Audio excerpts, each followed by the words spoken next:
it doesn't have to be scripted. Just walk in and be yourself. Get out there and let people know that you're available. Welcome to the Side Hustle Lounge. If you're looking for flexible ways to earn income, grow your mindset, and live the lifestyle you've always dreamed of, you are in the right place. So lower the lights, grab your favorite beverage, and join your host, founder of NotaryCoach.com and Amazon best-selling author of Sign and Thrive, How to Make Six Figures as a Mobile Notary and Loan Signing Agent, Bill Soroka.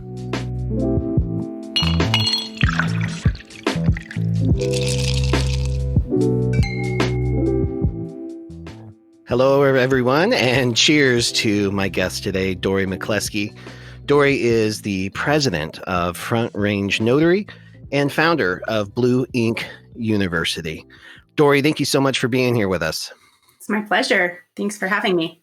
Yeah, well, it's really my pleasure to have you here. I have been tracking your progress from when you first became a loan signing agent all the way through up today, and I love the energy that you bring to the industry. I love our conversations, and I love how many ideas we get when we talk to each other. What we're talking about today, guys, is being a six-figure loan signing agent for the mortgage industry. Dorie, before we dive in too much, I want to just talk about whether or not you think making six figures as a loan signing agent is real. And maybe even go back before the pandemic, because the pandemic was a huge boon for us. But before that, was making six figures possible as a loan signing agent? Yes, it's absolutely possible. It takes a lot of dedication and hard work, and you really have to know your why, and you really have to be a good relationship builder to make six figures. It's not easy. Pre-pandemic, it was a lot of hustle. And so, it seems so easy with the rates being so low and everything's crazy. But really, I had to hit that pavement, meet and greet, kiss babies, shake hands, go into title companies and really sell my personality, my service. I made a lot of mistakes when I first started, and I had to eat crow and pick up my bootstraps and go again. And well, you really threw a lot at us right there in that one little paragraph, and I love that. Let's unpack that a little bit, if it's all right with you. Absolutely. And the reason I wanted to talk about pre-pandemic hustle, as you put it a little earlier before we started recording, is that during the pandemic, when interest rates were super low, there was, I think in March of 2020, there was almost this fear of okay, well, maybe we'll shut our businesses down. Maybe people are not going to be buying homes or refinancing, but it was the exact opposite. So it went huge. People were buying homes because money was so cheap. They were refinancing. So literally a new loan signing agent could roll out of bed and probably make $5,000 to $10,000 a month without having to try really hard. But that's not real in this business, and it doesn't last forever. So that's why I wanted to go back to pre-pandemic hustle. And what you talked about was, number one, you said it's not easy, but you have to be really clear on your why. Can you tell us what you mean by that and why is so important?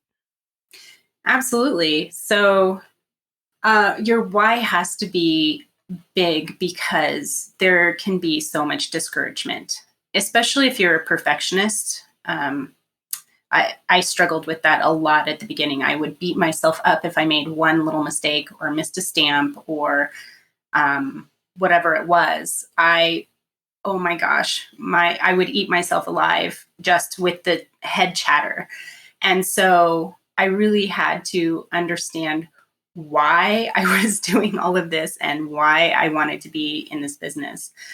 For me, it made me feel good to get dressed up, get out there, meet people.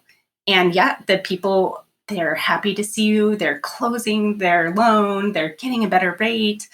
They're getting a new house.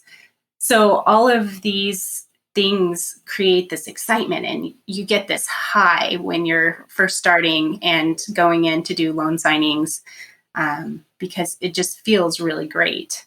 And it helped me out of a funk. It helped me feel important.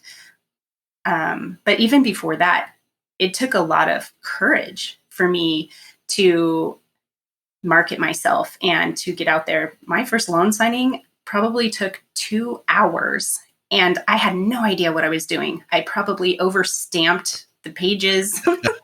And so looking back at that, oh my goodness, the lady was so patient with me. But I didn't have mentorship. I didn't have anybody to coach me through that. I had a book where I learned how to do, it was a huge binder, like probably 3 inches thick, that I received in the mail.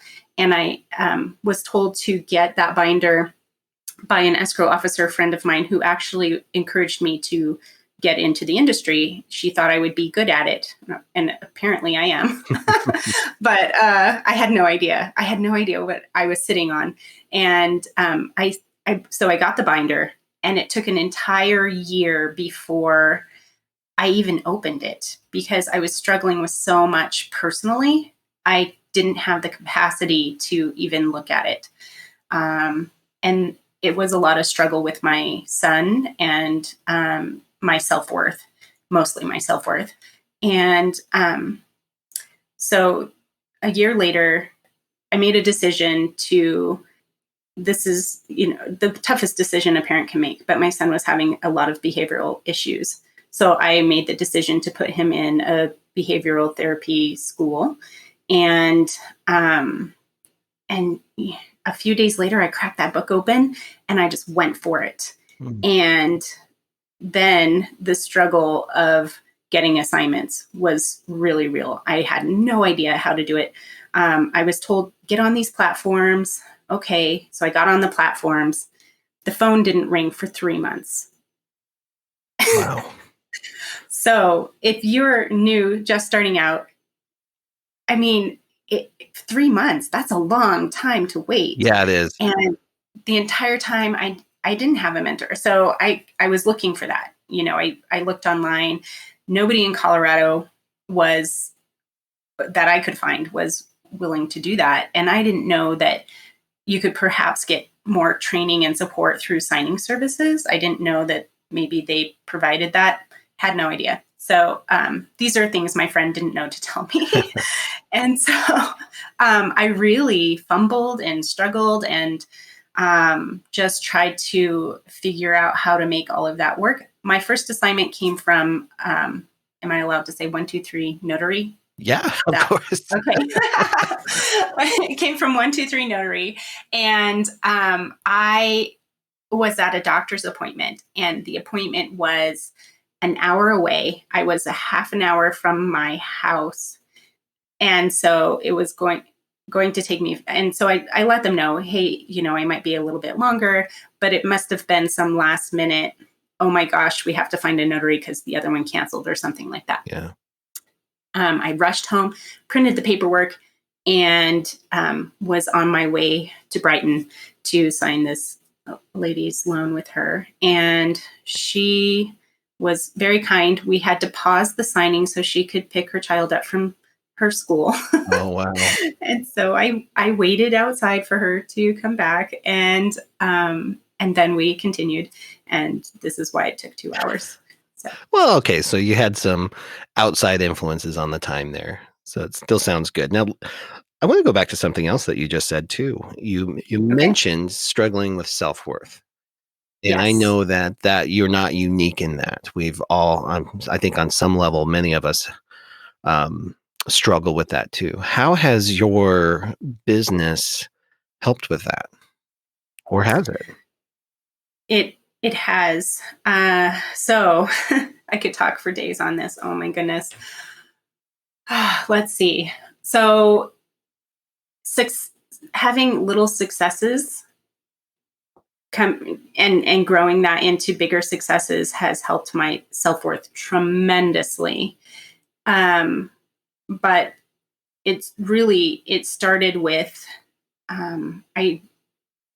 I couldn't even walk into an escrow officer's office to shake their hand and say, "Hello, I'm Dorie, and I'm a loan signing agent. I would love the opportunity to help you." I didn't feel I was worthy of that. Like, why would they choose me over, Joe over there, or Susie? So, really, what helped me through that is a coach at my son's school, and she had me look at where, and not in like, this is your problem. No, I had to do the work for myself, but she gave me the tools and she planted the seeds to help me see that. And there was one point she made me repeat it over and over until I believed it. I am worthy. That is my I am statement through the coaching that she did at this seminar for parents. And I didn't realize I was struggling with it so much until that seminar. And so really, once I knew I'm worthy, why not? So then there was nothing stopping me. And it's why not you, right? Why not me? Yeah. Wow. Powerful and probably completely unexpected. A seminar from school from a coach, and it's completely changed your life. Exactly. It was unexpected. And so we still do alumni calls for parents with her. And I think the world of her because she helped me through that. I think the most important talk is what goes on between our ears. And a lot of us don't realize that how critical we are. And you mentioned that with your perfectionism earlier. Mm-hmm. We can just tear ourselves apart. So taking control of those, for lack of a better word, affirmations or power statements or I am statements can be life-changing. I love this. Yeah. So let's tell our listeners exactly what a loan signing agent is, Dorie. What is a loan signing agent? Sure. I'm happy to talk on that. First and foremost, a loan signing agent is a notary public. And it's a notary public that specializes in signing real estate documents. So not just loans, but sometimes seller packages, which isn't a loan, but and sometimes a cash purchase. So a loan signing agent is really a notary who specializes in real estate transactions. Awesome definition. I couldn't have done it better myself. Usually what I like to say too is that all loan signing agents are notaries public, but not all notaries public are loan signing agents. Oh, I like it. Yeah, I don't know if it works or not, but it works. Yep. So if somebody was interested in starting this, I mean, I think it's pretty clear that you're passionate about what you do. It changes the lives of the signers, right? You've already talked about the energy around the transactions. People are usually pretty excited to get a lower interest rate, get some cash out, or they're buying or selling what is likely their biggest investment of their lives. And plus, you've talked about what it's done for you personally in developing your own self-worth and giving you a clear sense of purpose in your day-to-day. So how do people get started if they wanted to do this kind of work? First, they go to their Secretary of State website if they're not already a notary public, and they take the training on, or some states just have an application, which is terrifying, right? Yes. So for Colorado, we have a tutorial that is free to take. And if you don't have a training, I highly, highly suggest that you take one. Don't just sign the application. Okay, I'm ready to go. There's a lot to know in just being a notary public. So definitely the National Notary Association is a huge resource for people, notaries, and they have training there. There are mentors and trainers like Bill Soroka and myself who, because of the pandemic, I've learned to train people very quickly on becoming a notary public and loan signing agent. So definitely push to get to know your loan documents any way that you can. whether it's training you find online. The National Notary Association has some training, but really it's good to have a mentor, either through a signing company that you find in your area, somebody who has a national training, etc. So loan documents next. And then, so there's different types of signing within that, and you'll learn that through a good training program. I love that you're even talking about training, because there's so many people who are just winging it right now. And I know, like, people like you and I, we winged it because there was no training, or we didn't know about training when we first started. But the learning curve, as you said, was months. Yes. For me, it was years, because I always had one foot out the door anyway, working on these other businesses. But you can really cut the learning curve down and learn what you need to learn, because there's so much liability when you're a notary public too that is diminished. I think the states do us a great disservice for making it too easy to become a notary public, because you spend, $25. Some states it's $10 for the application fee, and boom, you're a notary. And they don't teach you all the stuff that goes behind it. So I think training is super important. So after somebody were to become a notary public and get some training from a training program, when they're in the business, how do they find clients? How do they find people who will pay them to do this work, and so they can make six figures? And what's that look like? So there are a few different avenues. There are platforms where either signing services or direct title companies will find you on the platform. But you can also make phone calls to these signing services and to these title companies. You can also, pre-pandemic, walk in, introduce yourself, and let them know that you're available. The first escrow officer I ever marketed to, I walked up to them, shook their hand, and said, with a shaking hand, handed them a bag of candy with my card and said, "Hi, I'm Dorie, and I just happened to buy your title company after a signing today, and I wanted to introduce myself to let you know that I'm available to do signings." How did it go? He actually gave me a signing as soon as I left for the next day. He called me. Wow. So yeah, even it doesn't have to be scripted. Just walk in and be yourself and get out there and let people know that you're available. I love that. The authenticity piece is huge. The relationship piece is huge. Now, out of curiosity, that first escrow officer, is he still a client of yours? He is. He's my biggest client. Isn't that amazing? So that really speaks to the relationship piece. And I want you to talk a little bit about that, because this is the hustle.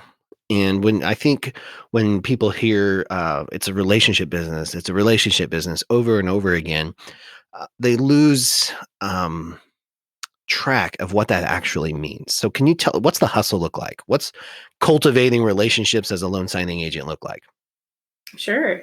So even though I got that first signing, I still had to go back. I brought the documents back to the office to have face-to-face time. And if it's not face-to-face time, if it's through even communicating with the signing company that sent you out, communication is huge. Letting them know, I got the documents, I'm printing, this issue came up, what would you like me to do? Okay, everything's all well, we're closed, I'm mailing the package, it will arrive this day at this time. So all of these things are ways to communicate.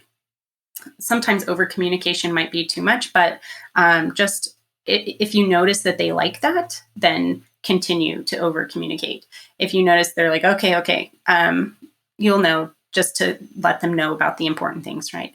But really continuing, any reason you can find to communicate with them. Hey, it's been a few minutes, not a few minutes, but a few weeks, and I haven't seen any signings from you. Just wondering if there's anything I can do to help, or do you have any feedback from the last signing? And it could be, oh yeah, it was great. We just don't have anything right now, or whatever it is. Or, well, this is what I can suggest for future signings. You might get some feedback there. Sometimes you just don't get a phone call back or a response, but you just keep, go on to the next, learn from your mistakes, make it better the next time. Just that process exactly is how you build those relationships. Yeah, I love that. I love that you almost you find excuses as touch points to communicate, and feedback or the lack thereof in this industry is one of the biggest frustrations for me. But I remember I used to, those first 2 weeks of the month, it's a little bit slow, at the end of the month is our busy time as loan signing agent. So I used to freak out. It'd be like March 14th and I'd be like, oh my gosh, how am I going to pay my bills this month? I've only done 3 signings. So I'd be just calling clients and saying, hey, I'm dropping documents off, even if I'm throwing a bag of trash somewhere, like I've got to find a reason to reach out and communicate. And I can't tell, it's like shaking the tree, right? And so Sure. many Yeah. times people would say, oh, I have a refinance tonight at 7. Do you want it? That worked out Yeah. so often, just keeping myself top of mind that way. And sometimes you got to get real creative with it. That's beautiful, actually. I'm going to use that. Right. You had earlier, you mentioned selling yourself on your personality. And I love that because in this industry in particular, a lot of people say, I'm not a good salesperson or I'm not selling anything. In fact, for me, one of the attractive parts of this business was it was no nonsense, no BS, right? Like it's totally legit. It's a service that people need. And I was like, oh, good. I don't have to sell anything. But that's not true. We're all selling something. We're selling ourselves or our abilities to do this work. And your personality, I think, really serves you well in here because you have that attention to detail. You care about what you do, but you're also fun and light. So my question to you is, after now you've trained lots of people to do this work, have you found a certain personality trait that serves a person really well to be successful in this? I would say yes. It's find your people. Whether your personality is a little dry and very serious. There are people out there that prefer that people are just no nonsense. But I think it serves me well to have a very bubbly, happy personality. I'm just naturally a happy person. Probably too much for some people. Some people don't trust a happy person. Yes, I love that. But that I can't help but being just me. Mm-hmm. And being me, I've found my people, people who appreciate and like that. And I think it helps that I put people at ease when I speak with them. My customer service background serves me well with that. I naturally have that ability somehow. When I was in customer service, I was in a class regarding personality types, and maybe I'm on a bunny trail, just bring me back in if it's too much. But this class taught us about personality types and stress and taking people out of that stress. So they taught us the triggers and how to take them out using phrases that they understand. So we knew some personality types are a money trigger. Some people are shy. Some people are, emotional based. So they aren't sure about themselves. Right. Or untrusting or something along those lines. Exactly. Yeah. There are some personality types that just don't trust anything. So being able to do that, I think that has served me well. And so probably the clients, if they are giving feedback, I think that has helped me for getting the clients, the borrowers or the sellers or the signers. Mm-hmm. I love where you went with that because I've actually had some feedback too, because I think you and I have a very similar personality that way. My enthusiasm You can feel it when I'm at the room, and that can serve me really well, especially in an environment like this where there's usually an air of excitement around the transactions anyway. But not everybody likes that. Not everybody likes that I smile or I'm excited or I've got these ideas. There are people who are uncomfortable in those situations, and there are mobile notaries and loan signing agents that don't want to be me or you. They don't want it's faked if they have this level of enthusiasm or they're smiling all the time. They're happy people. They show up differently. And I've had people ask, can I succeed at just being me? And I love that you said you just got to find your people, because there are escrow officers that can't stand my energy too. And they're looking for somebody that's a little more like them. So I would say, and you tell me if you agree, Dorie, that there is a place for every kind of personality in this I business. totally concur. I absolutely concur with that. But I also want to go a little deeper with it too, is what have you found in your experience? Who fails at this business? So I would say, coming from a signing service perspective, the people that fail at the business are the people who aren't willing to correct their mistakes, aren't willing to. So I have and like a do whatever it takes personality. Oh, you need me to go up the hill, which is up I-70 or the mountain, in the snow to go do a signing at 8 o'clock at night. Oh my gosh, they are my favorite notary if they are willing to do that. So not just that though, if they're not willing to do that, but they are willing to go correct a quit claim deed, or, get a quit claim deed signed that was missed, or, and outside of, the actual signing, and they're not going to charge me an arm and a leg to do that. I mean, something like that. Or you missed a stamp, I'm going to go get that corrected right away. I know it's important to make sure everything funds. Stuff like that makes a good notary. I love that. I've been thinking about this a lot too in my business. And the best definition I can find is maybe it's like Carol Dweck, I think is the author's name, but she wrote about mindset, and there's a growth mindset and there's a fixed mindset. And I have found that those with a fixed mindset do not do well in this business. They don't allow things to grow. They're not adaptable to change. And you really have to be adaptable to change in this business, right? You got to be resourceful. You've got to be thinking on your toes, and you've got to be willing to go the extra mile for customers, because it goes back to the relationship business. People like to feel special. And when you go above and beyond to make them feel special or to get something done and help their dreams get accomplished, because all of these in a real estate transaction, everybody's paid on commission just about, right? So they've all got their own dreams. So if you can help make their dreams come true, then yours come true too. I found that. What do you think on that, Dorie? Yes, absolutely. It's a team effort for working. So we're an extension of the escrow officer.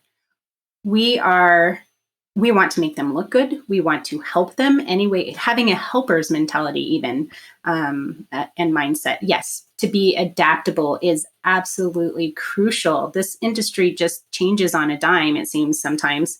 And so just being able to adapt and be a problem solver. Oh, love that.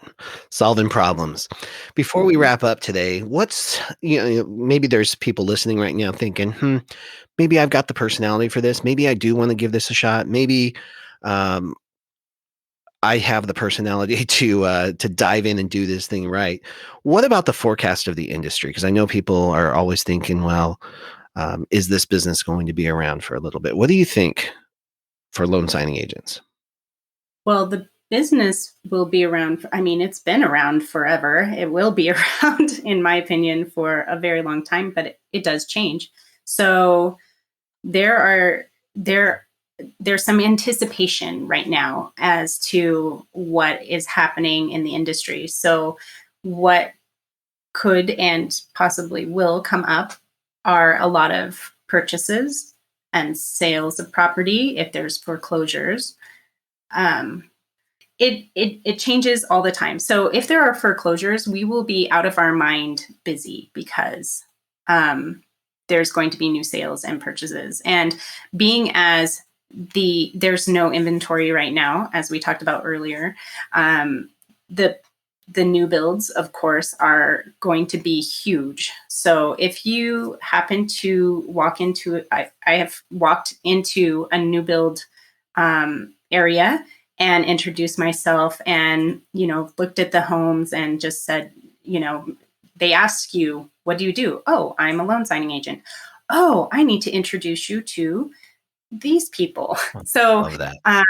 There's all kinds of creative ways to get into that. And, but so the forecast is, sometimes it's slow, but because it's such a revenue building industry, there's always going to be something to kick it back into play.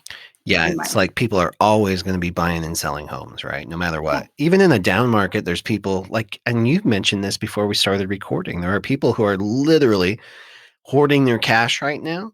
So when the market starts to shift and prices come down a little bit, they're going to scoop those homes up, or because of the expected increase or spike in foreclosures, they're going to sweep in and buy those. And they're all going to require notarization on every single one of those transactions. Exactly. What do you think about remote online notarization, and specifically how it's going to impact the loan signing business? Do you see any impact at all in Colorado? So we in Colorado have just recently approved the remote online notarization process due to the pandemic. With that, there's not a lot of notaries who are jumping on that ship. And although I have done the work to get that certification, however, there hasn't been a lot of need for it. Maybe with a quit claim deed here, or a quick notarization there. I haven't seen. I think one of the title companies has had one, but a lot of lenders are not using remote online notarization yet.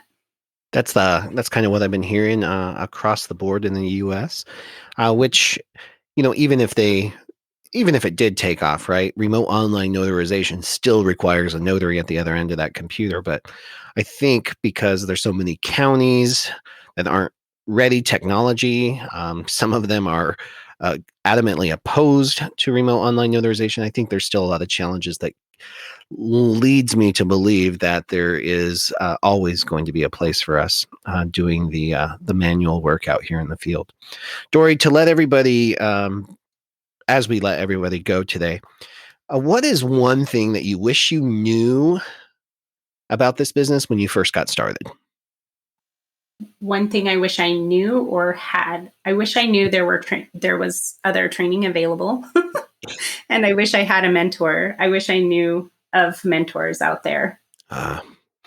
Great way to leave our audience here. If you are interested in learning more about how to become a loan signing agent, you can learn more about Dorie McCleskey in our VIP room at www.sidehustlelounge.com. I'll have links to her website over at Blue Ink University, as well as her Front Range Notary. Dorie, thank you so much for hanging out with us today. Really appreciate all your great information, and thanks for sharing a little bit of your story.